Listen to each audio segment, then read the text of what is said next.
कृष्ण हरि जय राम जय राम कृष्ण हरि जय राम जय राम जय राम कृष्ण हरि जय राम कृष्ण हरि जय राम कृष्ण हरि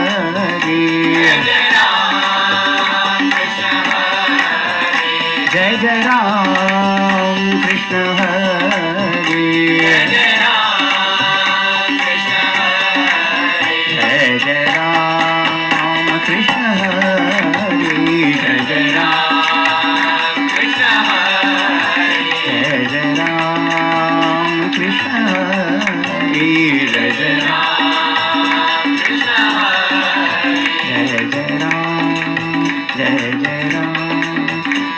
जय राम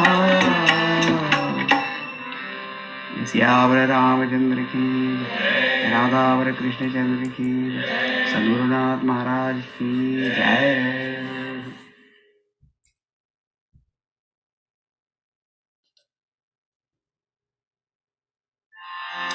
ओम नमो नारायण ओम नमो नारायण ओम नमो नारायण ओम नमो नारायण ओम नमो नारायण ओम नमो नारायण ओम नमो नारायण ओम नमो नारायण केशव हरि केशव हरि केशव हरि केशव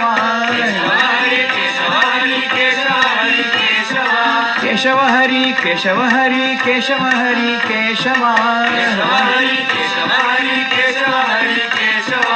ओम नमो नारायण ओम नमो नारायण ओम नमो नारायण ओम नमो नारायण ओम नमो नारायण ओम नमो नारायण ओम नमो नारायण ओम नमो नारायण माधव हरि माधव हरि माधव हरि माधव माधव हरि माधव हरि माधव हरि माधव माधव हरि माधव हरि माधव हरि माधव माधव हरि माधव हरि माधव हरि माधव ओम नमो नारायण ओम नमो नारायण ओम नमो नारायण ओम नमो नारायण गोविंद हरि गोविंद हरि गोविंद हरि गोविंद गोविंद हरि गोविंद हरि गोविंद हरि गोविंद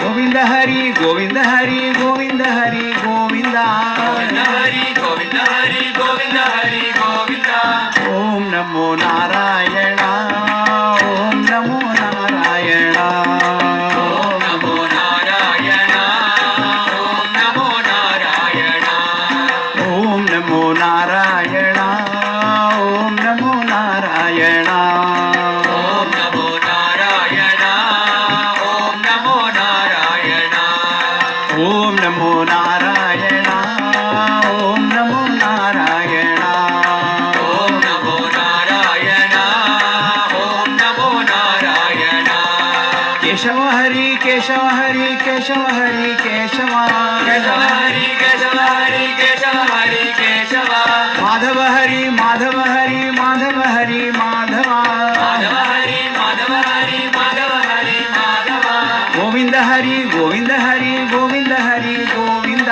गोविंद हरि गोविंद हरि गोविंद हरि गोविंद ओम नमो नारायण ओम नमो नारायण ओम नमो नारायण ओम नमो नारायण ओम नमो नारायण ओम नमो नारायण ओम नमो नारायण ओम नमो नारायण ओम नमो नारायण ओम नमो नारायण ओम नमो नारायण ओम नमो नारायण ओम नमो Narayan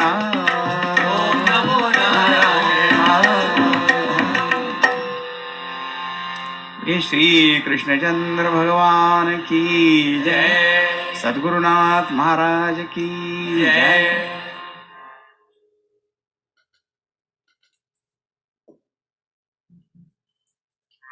Govind Govind Govind Girdhari, Govind Govind Govind Girdhari, Govind Govind Govind Girdhari, Govind Govind Govind Girdhari, Govind Girdhari Govardhan Girdhari, Govind Girdhari Govardhan Girdhari, Govind Girdhari Govardhan Girdhari, Govind Girdhari Govardhan Girdhari, Govind Govind Govind Girdhari, Govind Govind Govind Girdhari, Govind Girdhari Govardhan Girdhari, Govind Girdhari Govardhan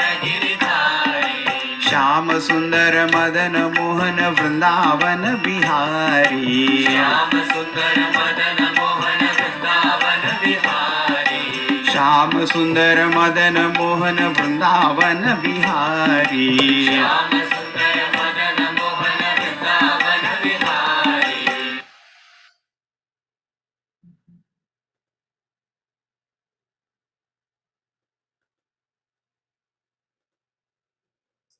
Hari Om everyone. Can you all see me and hear me clearly? Awesome. Last week we had to cancel the class, but I'm glad we are all here. So I will quickly get into my prayers. Hopefully the numbers of participants will increase by that prayer. I've seen the miracle work several times. Hope today also it will. So Brahmachari, Hari and Divya Chaitanya, make sure that you all have them inside.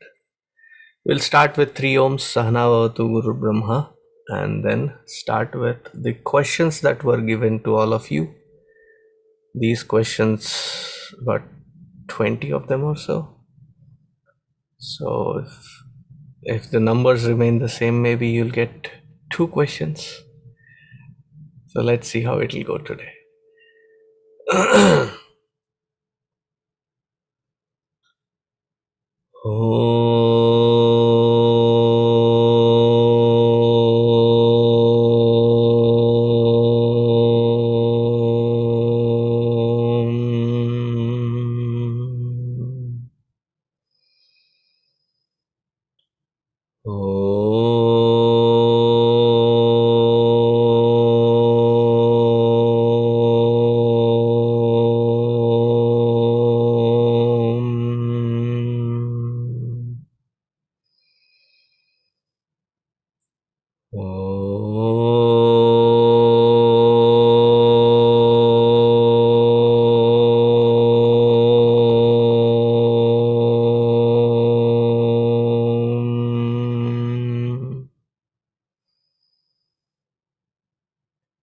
ॐ सहनाववतु सहनौ भुनक्तु सह वीर्यङ्करवावहै तेजस्विनावधीतमस्तु मा विद्विषावहै।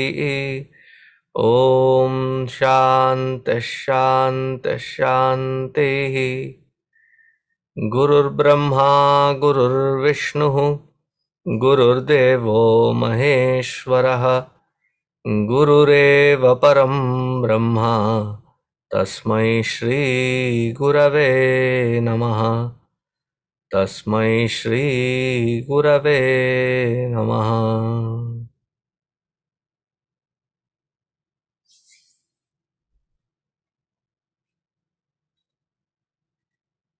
Not bad.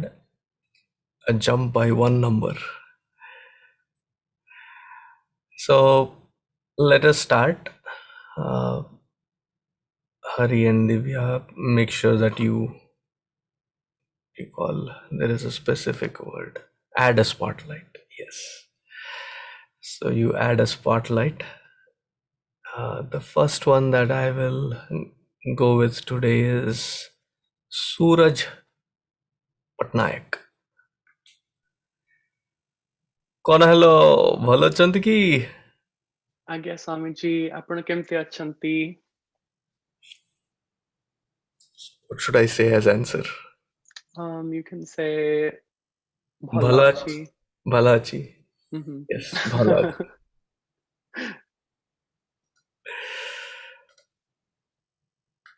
Good to see you.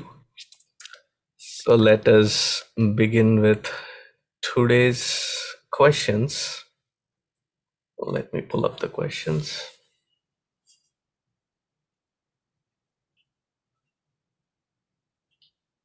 So my question to you is,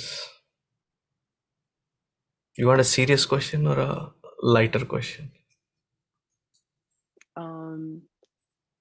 Whatever Swamiji wants to give me. That I'm is ready it. to take the challenge, but I'm scared at the same time. Okay.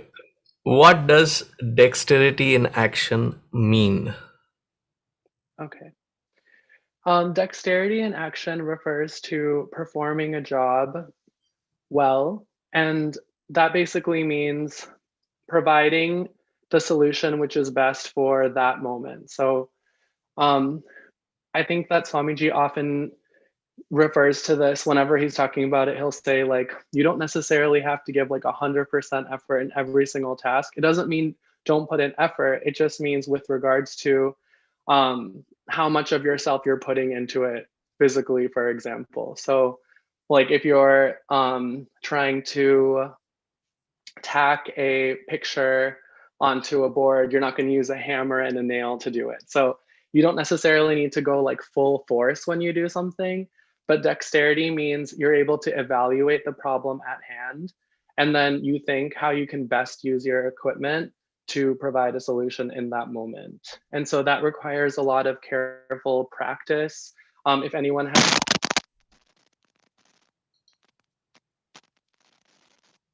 We can't hear you, Suraj. Nope.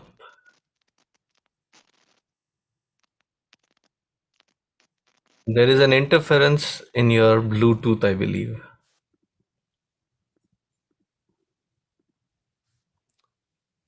Okay, I switched it. Let El perfecto. Okay. Okay. How much did you hear? After the example that you gave, you were talking about how much to apply yourself is called dexterity, and then it went. Oh, okay. So I was basically just saying that dexterity requires a lot of careful practice, and you have to basically put in work to improve yourself in order to gain that skill. So it's important to view the body, mind, and intellect as all instruments that are capable of molding to become sharpened and better. And so in our effort to make anything that we do better, that will help us to have more dexterity in our actions. Anything else to add? Maybe one thing is just that dexterity is achieved through integrating all the equipment. So when the body, mind, and intellect are all working as one with one goal, then any task that's done, it's likely that dexterity will build. Okay, thank you. Divya, Brahmacharini Divya, do you want to add anything to that? Sure. Can you hear me? Yes. Awesome. Yes, dexterity in action simply is skillfulness in action. So where does that skillfulness comes from is that having the art of working with complete mental equilibrium under all sorts of circumstances, whether it's a good circumstance or a bad circumstance, artfully working with mental balance. So where does that mental balance come from? That would come from having the ability for our mind to stand apart from sentiments and emotions and not being or driven by emotions. So sometimes we want that physical security, that emotional attachment that we have, which pulls us in directions that's not required in the moment of addressing an issue. So dealing and sorting out the emotions, and being able to have a grip on those emotions will be able to put us in a place of balance. And that balance, with the added vision of higher vision with clarity, intellectual clarity, both the balance and the clarity and vision together will give us that mental availability to know exactly what's needed in the moment, how much force is required in order to be able to fulfill that moment. So all of those put together becomes dexterity in action. Thank you. Let me just pull in Hari Chaitanya also. So one thing I'd add is whenever the word dexterity comes up, from reading Gurudev's works, in my mind, the word finesse goes hand in hand with that, where I can work with equilibrium and equanimity, evenness, and balance of mind. But in seeking that balance of mind when I work, that can keep me from taking chances, from taking certain risks, from going out on a limb, being liberal with, my skill set and really working for something. But when I introduce finesse into it, this idea of dexterity, then it's not what my output is that's important here. Whatever that situation is demanding from me, like Divyaji and Suraj have said, that's what I end up giving out. And that can trickle into every single act that I do. There's so many stories of Swamins that have said a specific story with Puja Gurudev. They've all had this experience with him if they've ever worked anything secretarial with him. They say that even when he was putting papers in an envelope and sealing that to be sent letters to devotees, he wouldn't tolerate that part of it was sticking out or it was, scrunched up or anything like that. There's a certain way of putting it in there, cutting the envelope, pasting it together, even if that took more time. And to someone like me, impatiently, I would feel that it was redundant and, not necessary to do. He would harp on that, saying that even this action done with that seva bhava has to have a certain grace and finesse to it. And that finesse and dexterity then go hand in hand. However large the act be or however small the act be, but to be done with balance, equanimity, efficiency, and a flair to it, the finesse to it. Nothing much to add there. I think all three of you have covered it pretty good. Good job. Thank you. So my next question that I would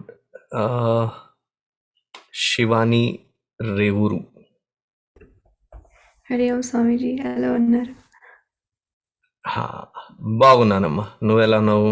నేను బాగున్నాను Swamiji. Very good. Easy question or easy question Swamiji. Okay.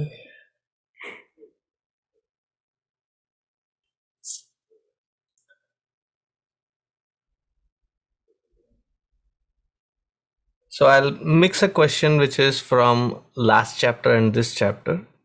So the question is, how do the fundamental values that which we learned in our last chapter, which is Ahimsa, Brahmacharya and Satyam, contribute to working efficiently at any given point of time? I think that if we work with Ahimsa, Brahmacharya and Satyam, it's much easier to work for a higher purpose. And so, for example, like when we come to Ahimsa, like if we're trying to work without harming anyone, then it's easier to focus on doing meaningful work and with the purpose of doing good. And then if we're trying to work with Satyam, for example, being more truthful, it's easier again to work for a higher purpose if we won't get caught up in focusing on ourselves or focusing on our ego or our own achievements all the time, because we're trying to be truthful, and similar with Brahmacharya. Harigaru. So I would say that infusing these values from the last chapter into the work that we do is making that work even more difficult in the beginning. And I say that because when I work, I want to work on my own terms with the people I want to work with, the tasks that I want to do, and the method that I devise and I'm comfortable with. When I do that kind of work that way, that's when I'm happiest. I think that goes without saying. But when I infuse these values into the work that I do, I'm no longer focused on myself. The focus lies in other things, the actual task at hand and doing it in a certain way. For example, with Ahimsa. If I'm angry at someone during my course of work, or I'm irritated by someone, the easy thing to do is to lash out, and to distance myself from that person and keep doing what I'm doing. However, when that value of Ahimsa comes to mind, it's not just toleration there, not just simple acceptance of that other person and saying, yeah, I'm letting you work with me. It's how can I create something beautiful? How can we keep working forward? How can I simply even learn from that person in the situation? And infusing that value of Ahimsa gives that much depth and that much work on my personality. Then with Brahmacharya, said in Bhagavad Gita clearly by Bhagavan Krishna, it's better to do your own duty yourself than doing someone else's really well, because that's not where your responsibilities lie. And if I'm doing something where in a project, my work is in this lane and I can't go out of bounds, that discipline to stay there, even though I know I may be able to do the other task, that's not what's been given to me. This is what I'm meant to do. Sticking with that restraint can help me grow. And as far as Satyam then, that truth, working for any project is for that cleansing of my own mental mala that I have in my own inner instrument.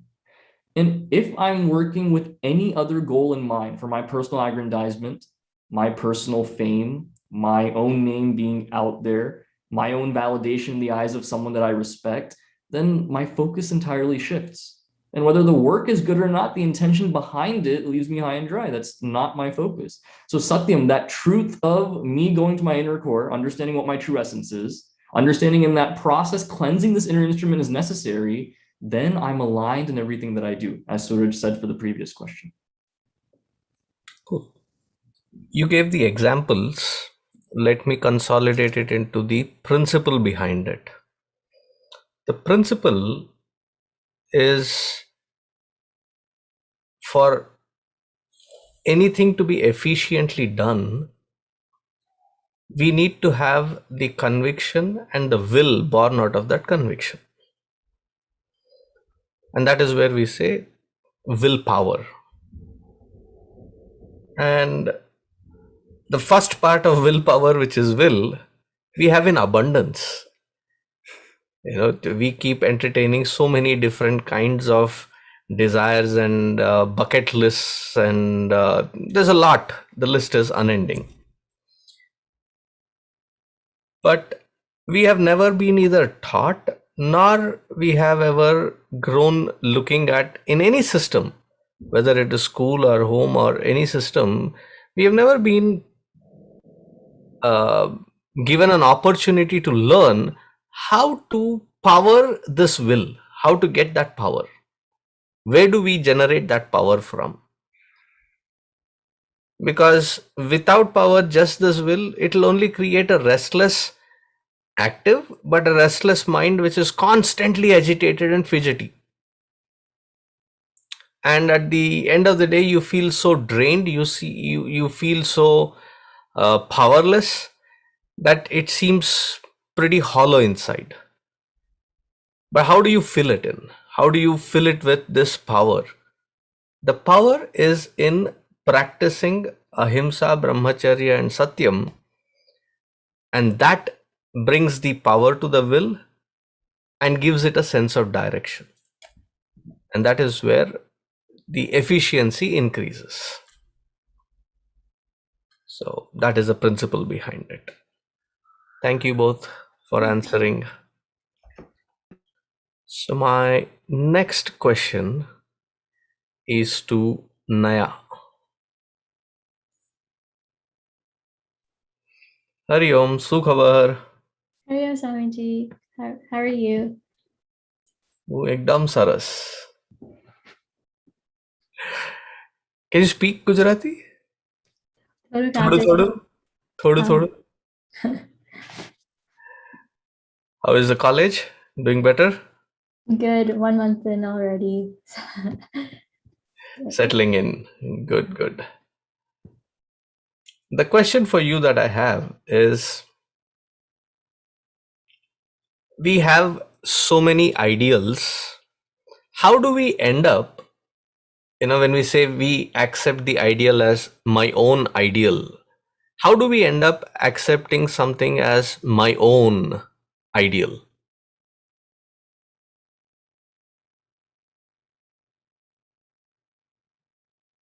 Is the question clear? Sorry, Swamiji, can you repeat that question? How do we accept an ideal as our own? There are, Hanumanji represents so many beautiful ideal things.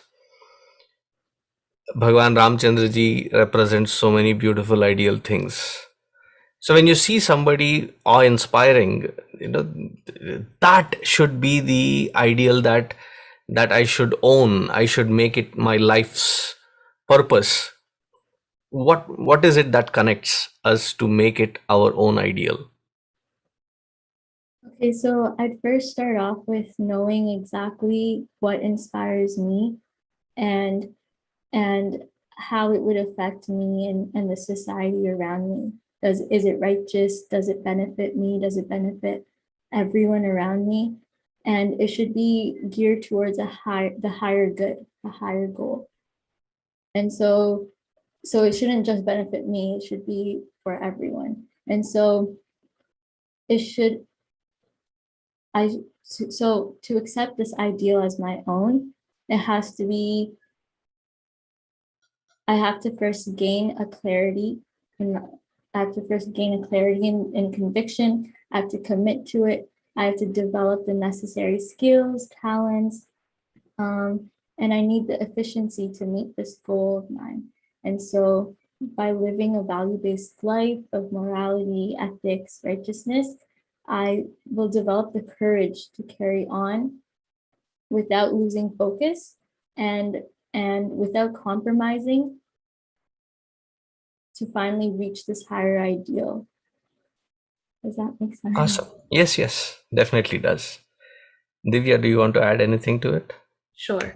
And I think in there you put the sequence pretty well, that the very first thing is to find that ideal and understand it for what it is, develop it into a conviction, and then turning it into that willpower and applying that willpower into action. That sequence right there and that evolution in that process is accepting an ideal for ourselves. So initially, when we go back to step one, it's like when I hear that ideal, it sparks something, right? Oh, I want that to be my ideal. So that means that something underlying, it touched a nerve within us, right? And that's when we go into analysis mode. What is it within myself that I felt lacking that can be addressed by having this ideal? How will I grow? Why do I need to grow? So seeing the improvements that will come within my personality by adopting this ideal and understanding the flaws that have kept me from being this ideal in the first place. Having a full, thorough analysis of that in the very beginning is us starting to understand and digest this ideal, and it will give us that personal connection to turn that inspiration into a conviction. So I think that thinking process in the very beginning is important, because if it's not sinking into our hearts, the next couple steps will become hard. And if we falter in the next couple steps, we have to come back to this analysis. And after that, it's simply about, okay, this is where I am, point A. How do I get to point B? Breaking it down into small steps and then working at it patiently one by one. So I think you kind of capture that sequence in your answer. Good. Now I'd like to add, when I was studying in the ashram to the brahmachari training course, every day we had a satsang hall, and there were these sparrows that would come right underneath Swami Taponam Maharaj's photograph, and right behind that photograph there on the wall, it would keep chipping at the wall, and you would see that a large chunk of that paint or the whitewash that was done, it would go missing in 10-15 days. So that was very strange. Like a set of sparrows would come and they would peck at that spot and empty out all the whitewash area and leave that ugly spot there and leave. So upon investigation, we found that it was laying eggs. Whitewash, the Indian walls, usually is calcium, and it somehow figured out that this is a good source of calcium, and it would chip off and eat that or consume that and lay eggs, because in the laying eggs process you need a lot of calcium. A pretty awesome natural inclination to find the resource. Similarly, just like a jigsaw puzzle, when you throw all the pieces in, you keep trying different things to fit in, and when when it fits in, you know that it was meant to be there. So similarly, when we look at an ideal to even match with my own inspiration or aspiration, or that which I want to achieve, or that which I want to purpose my life for, when that matching happens, there is a surge of oozing strength. So that is the key, that have I matched, and is there that constant enthusiasm flowing uninterrupted? Because life, it is going to take a hit where ups, meaning downs, they both go hand in hand.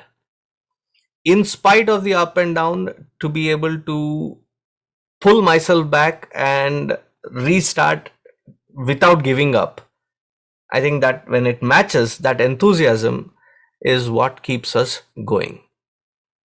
So that would be another key factor to add in there with what you both have covered. Thank you, Naya. Thank you, Divya. Those who have just joined, please turn your videos on. Por favor. Thank you. Now the next question is to Meena Mana. Hariam Swamiji. Hari Om. There is a slight sound that if you could unplug yourself for next 5-10 minutes. Is this better? No. Plug both? Yeah, remove the and have a direct convo. Maybe it'll change.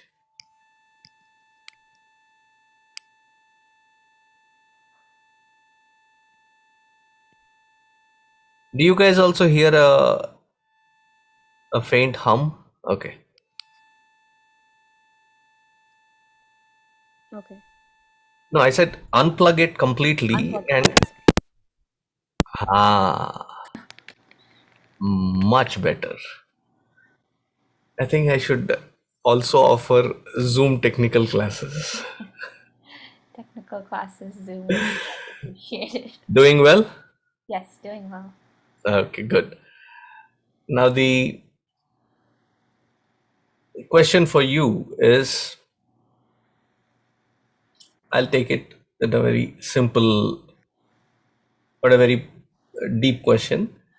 What is the optimal amount of pressure I need to perform to the best of my ability? So just, if I heard the question correctly, what is the optimal amount of pressure to perform that I need to do? To the best of my perform ability. efficient work. Best of my ability. Okay. I think for efficient work to be performed, I have to mentally prepare that my work has the the preparation work is done, and then that work that I'm sitting to mentally prepare for is also a valid inspirational work that I am doing. I must believe that in myself for that optimal pressure to be at that equilibrium or mental state that I have mentally prepared for. Okay. Harigaru? Whenever I work to really bring out my best effort, there have to be some stakes involved, especially where I am as a novice right now. There have to be some kind of stakes involved where if I don't perform to the best of my ability or to get this job done, there is some detriment that's going to happen, either to me or even better yet, to someone else. If that's there, if that detriment, if I feel in my mind, if I don't fulfill this the right way, that will hurt someone else, that will prompt me more to work for it. And in effect, that ensures that I'm not just selfishly thinking, as long as I'm fine, that's okay, that people are depending on me, and that has to come into mind. And one incident that I'll relate that relates to what the optimal amount of pressure is, because too much can really consume us if we're not taking it the right way. Several years ago, we had the Gurudev musical, an amazing experience where we had the pilot production here in Dallas. And I was helping train the students in acting, helping them with the script and everything. So we had practices for 3 months, and this is the day before the actual performance, where Swamins are flying in, it's at a camp with a lot of chicks, a very big affair. And we were having our last set of practices, and the kids, some of them didn't have their lines down yet. And as a coach, that was making me nervous. I'm sitting here sweating, thinking so many people are going to watch it tomorrow. What if they don't have it? They're going to look at me. Swami's going to be like, what were you doing for 4 months? All these thoughts run through your head. The pressure was immense. Now, while they're practicing, they're just not paying attention and messing around, not being serious. So I said, take a 5-minute break. They went up on the stage of where we were performing and wadded up a bunch of paper into a ball, and then were throwing it in a yardstick. They found it somewhere, and they're playing baseball with it. And I was telling them, we have to practice now, have to practice. They're not coming. They just won't listen. The respect just wasn't there, I guess, as a CHYK.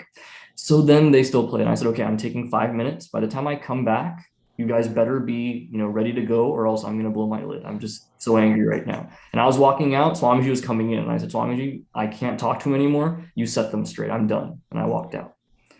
I cooled down for a bit, came back 5 minutes later. To my horror, these kids are still playing baseball. My eyes go up, and I see the kid throwing the ball. Anyone want to guess who the batter is? Who's batting? Swami Sarveshananji is the one that's batting right there. That moment, I started laughing. I laughed so much, and I was letting the pressure get to me, taking it too seriously. Very beginning of this whole project, we promised the kids, this is something you'll have fun with. Who was taking the fun out of it? I was. Letting the pressure get to me, not releasing it the right way, not really understanding what the point of all this was, and that's what led to this. So optimal pressure means understanding the stakes, but also understanding what the deeper meaning of what we're doing is, not getting swayed from that there. Cool. Awesome. There are many who conduct camps and seminars promising a stress-free life and a pressure-free life. If I remember Gurudev's words properly, that was actually one of the very first beginning lecture that I had heard of his. He said, there is only one person that cannot have any kind of pressure-free life, and that person is called a dead person. A dead man does not have pressure. The rest of us, there will be pressure. Even at a physical level, if you look at it, the blood pressure has to be there at an optimal level. It goes low, it can create several nauseating situations. It goes high, you start, all hyperness starts. So neither too high nor too low, it has to be balanced. Say even more tangible as an example, when you drive a car, each tire has a certain amount of psi of air to be filled in. If it is more than prescribed, you will feel every crevices on the road that you travel, it will get amplified straight into your spine. You'll feel that the bounce. If it is lower than prescribed, then you'll have a wobbly drive. When do you have a smooth ride and an efficient ride? When the pressure is right. So one has to understand the outside circumstances as they are evolving, as my experience, my skill sets, my know-how, and to have them sharpened and ready to be able to take on whatever be the experience.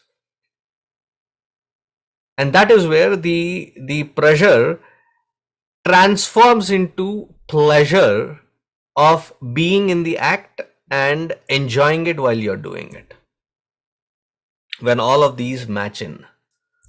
Otherwise, by the half of the day, psychologically, there have been a lot of experiments that have been, if you want a best decision from your executives, have the meetings and the decision making right after the first cup of coffee. It crosses to 11:30, 12, the efficiency dwindles almost about 80% down. 80% by half of the day. Can you imagine that? But if that individual who has the understanding that pressure is inevitable, it is my ability to understand my skill sets, understand the outside field, and where do I need to get to, and balance these three with my skill sets because they are sharpened and ready, and its application, then the pressure transforms into pleasure, enjoyable moments, that you start cherishing it, you start loving what you're doing, and that leaves a lot of satisfaction at the end of the day. You may be tired, but you will be left a lot more satisfied through the experiences, and that is something that you can look forward for. The example was good, Hari, reminiscing about some past. Thank you both. Now going to Hemant Ramachandran. Swami. எப்படி இருக்கமா? நல்லா இருக்கேன் சுவாமி. சுவாமி சௌக்கியமா? நான் சௌக்கியம்தான். கொஞ்சம் சிரிச்சிட்டு சொல்லலாம். Okay, now taking the next question. How do we handle the ego that fortifies itself through its identity with the past failures? So I guess this question really is about how to convince to try to move forward after a past failure, and the answer is, I guess the best way of putting it is that if it's really all about acceptance, right? And also that feeling that just because failure happened now does not mean that it'll happen again, and also remembering that failure does not mean the end of everything. So yeah, I guess to put it simply, ego has to be, told again and again that yeah, it's not about this. There is a bigger picture, and I know that if I try again, I may not succeed or I may succeed, but either way, it is worth the shot. Divya, do you got anything to add to it? Sure. So we had mentioned that, that repeated failure, when it happens over and over again, it's harder to get up every time thinking, this is it, I'm not going to be able to do it again. I've failed so many times before, right? So that's when the ego can't handle it, that crushing feeling as it keeps going. So then its coping mechanism is to say, you know what, this is who I am. And the example given in the question is, I'm not a morning person. So that tells you how many times they've tried to get up in the morning. So it's a coping mechanism for the ego not to feel defeated over and over again. So in order to change this, it's to remember that identities are not permanent. Identities is just a tendency that has happened over and over again, and you choose to cope with this. This is my coping mechanism for this, but identity is not permanent. So there was once a great example that I heard about someone who wants to run as an exercise, but they kept failing. So they said, instead of saying, I'm going to run today, they said, instead I start saying, I am a runner. I am a runner. And there, what does a runner do? They get up and run. It's not a question. It's not an effort. It's, again, that identity, right? That drives their motivation. I have to run is, I'm not a runner, but I have to force myself to do it. I am a runner. This is what I naturally do. So again, it's taking an older identity, breaking it, and finding a new identity to attach to. So, and each new identity that we can pull our ego to identify with will take us to a higher and subtler place to become polished and refined. So we have to identify, what am I struggling with, and who do I accept myself as because of that failure? And then working at saying, you know what, I don't want to be this person anymore. I want to be the next higher ideal. So if I am that person, how would that person act? And then start working at that behavior to get there. So fundamentally, it's changing my definition of who I am. And hopefully that will help the ego come out of its darker shell into a lighter shell. And finally to come out of the shell, because chicks have to fly. So one thing that I would add further detail is, when you have had enough experiences, you will come to realize that we are too quick to judge, and pretty harshly, ourselves, and branding everything that which we have not accomplished as a failure. But instead, look at it as a pretty sharp learning curve.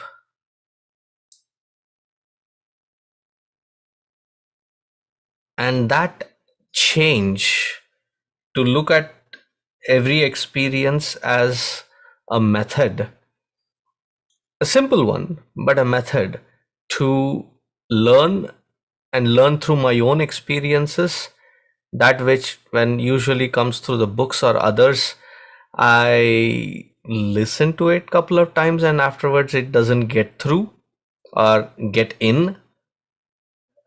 So it remains a failed effort. It remains an effort wherein it doesn't make a dent into what I'm listening or what I'm going through. But when I go through the experience personally, I know how hard it hit. I know how hard I fell. I know how hard it took me to stand up back again. Now, for that not to happen again, now I have a pretty good understanding of the entire process.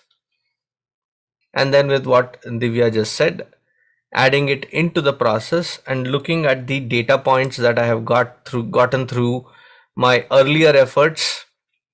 So I think it was one of the high-tech companies where their CFO, the financial officer, made an investment which brought in about close to $100 million loss. $100 million loss. And this fellow, owning up the responsibility, typed up his resignation letter, went to his boss, and the boss looked at it, tore it up and threw it into the trash. And this fellow was stunned. I said, boss, it was me who caused you this whole company. I had to take that responsibility. I said, yes, I would want you to take that responsibility. I have just spent $100 million on that education about responsibility. Now go get back to your responsibility. So that Meaning you are now in the position to make use of the knowledge and wisdom, what you consider and termed it as failure, into a data point where you can invest yourself better. Okay. Thank you. Thank you both. Aparna.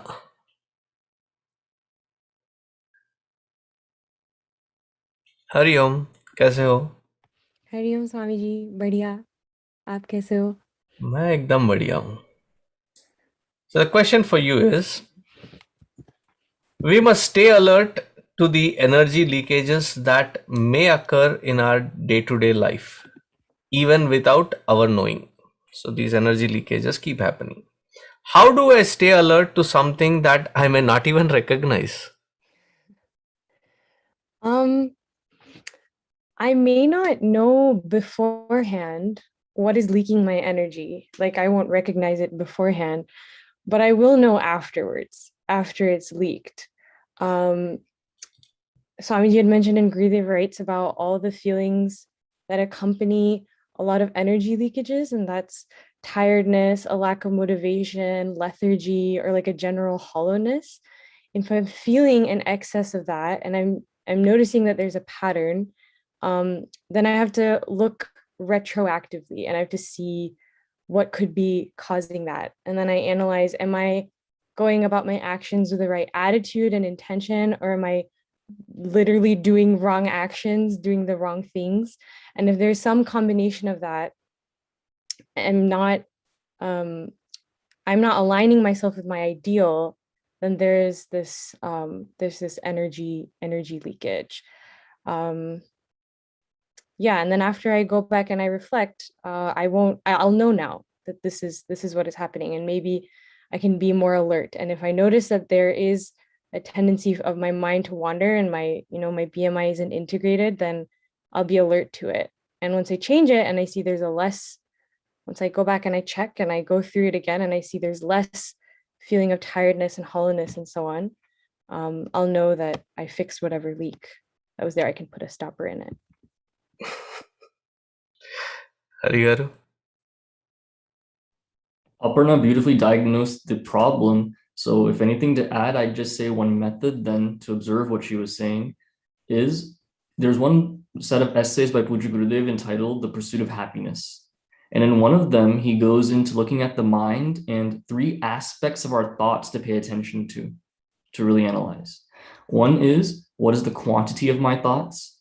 What is the quality of my thoughts? And what's the direction of thought flow that they're going in?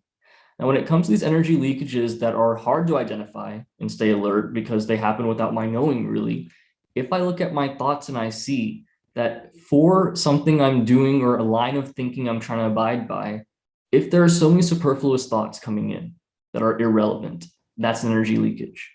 When it comes to quality of thoughts, it's hard to be oozing positivity all the time. No one's going to expect that of their mind. If they do, they're setting themselves up for a lot of anguish seeing their mind. But if I'm unusually noticing that for every one positive thought, there are like an avalanche of negative ones that are pulling me down from that one positive thought, that's also energy leakage. And naturally, if these two are this way, quantity of thoughts is very, very high and just rampant, and quality of thoughts is dismal, then my direction of thought flow is going to be not in the direction I want it to be. So if anything to add, I'd say that's one methodology of looking at what Aparna was describing. Fair enough. The analysis was good, and the solution for the fix, the stopper, was also pretty precise. Almost gave me the picture like, trying to talk about the cycle puncture and how to put a stopper there until you reach to a point where you can fix it. So this whole session was about that. Thank you both. Now the last one for the day. Let me call upon Amulya. Hariom Swamiji. Bhavanava? I'm great. I'm thriving. How about you?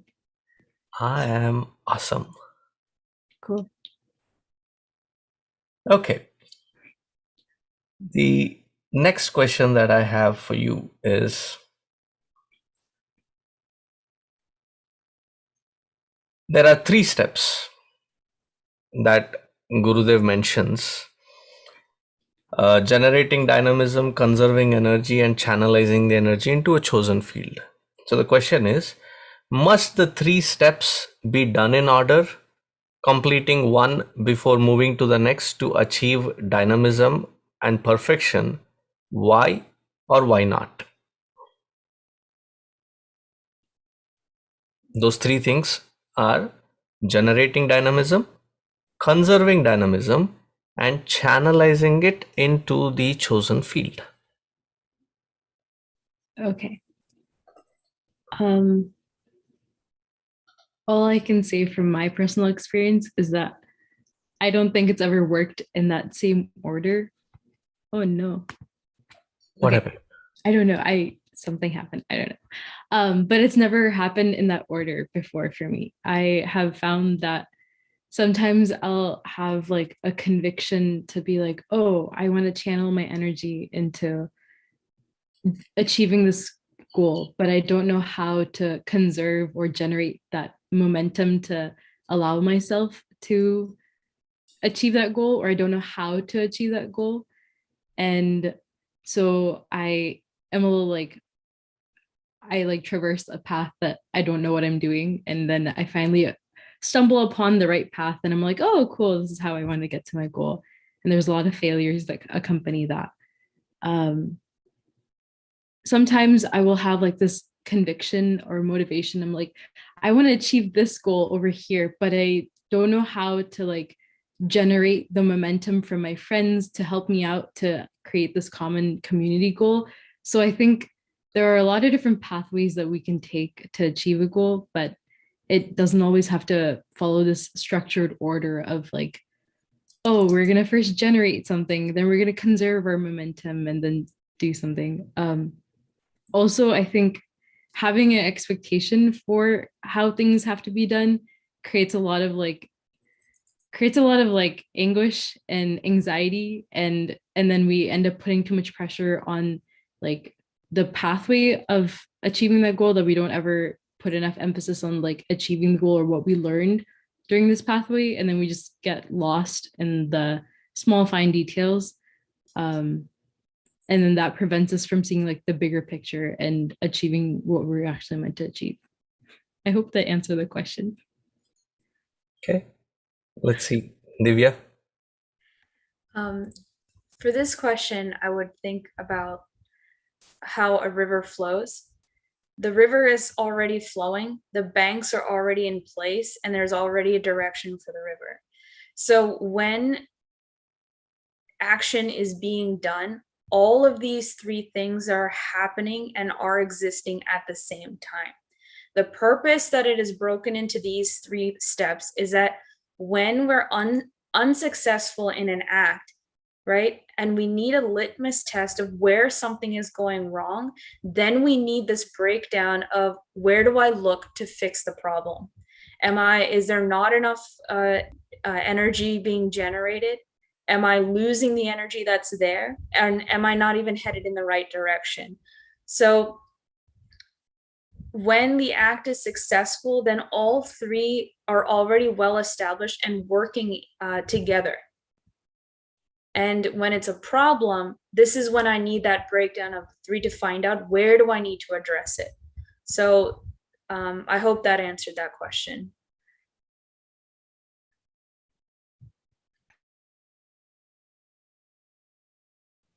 All right. Should I, Swamiji? Okay. Swamiji has to step out. So Swamiji has asked that, Hemant, can you please chant Hanuman Chalisa? Then I'll do 3 times Mahamrityunjaya mantra, and then we'll conclude. Sure.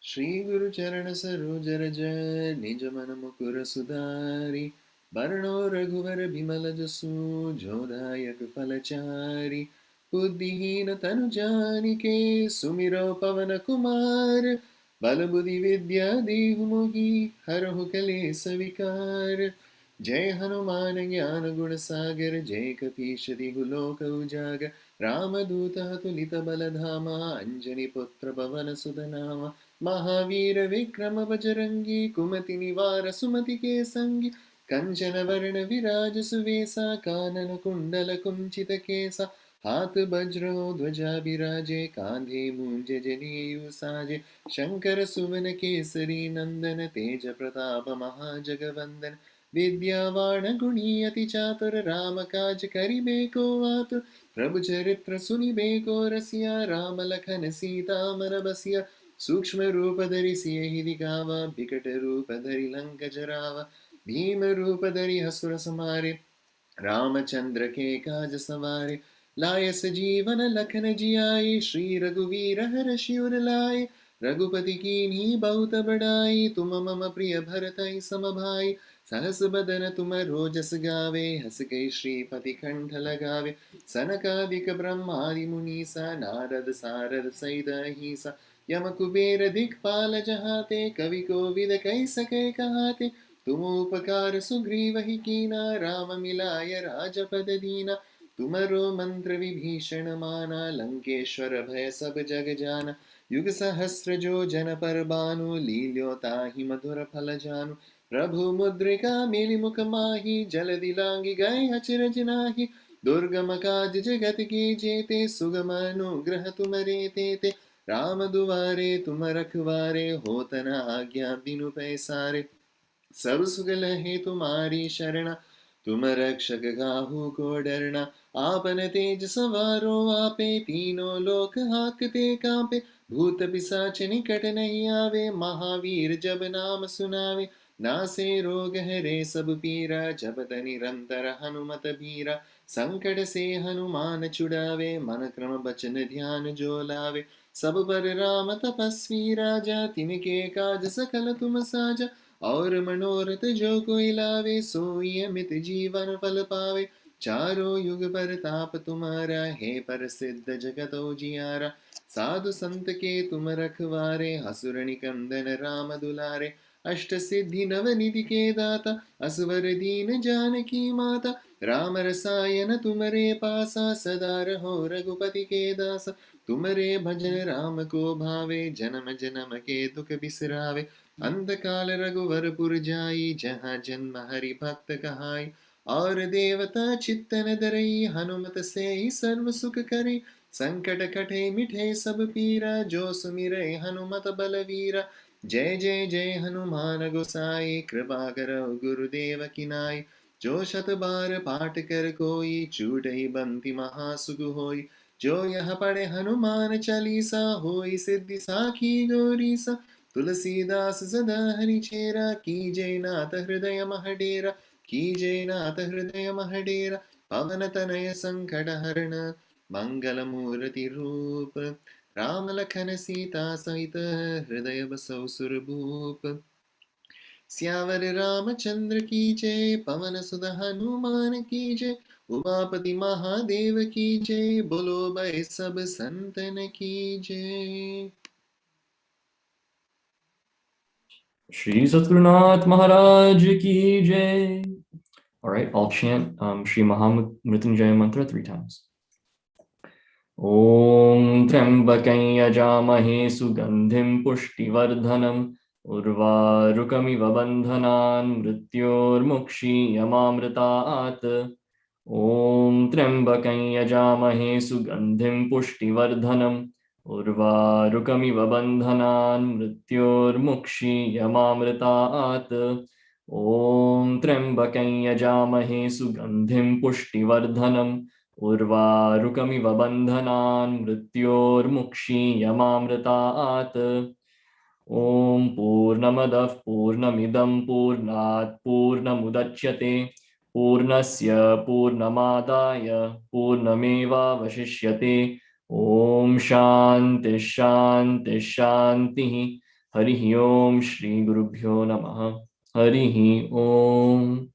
Thank you, Swamiji. Thank you to everyone here, and have a great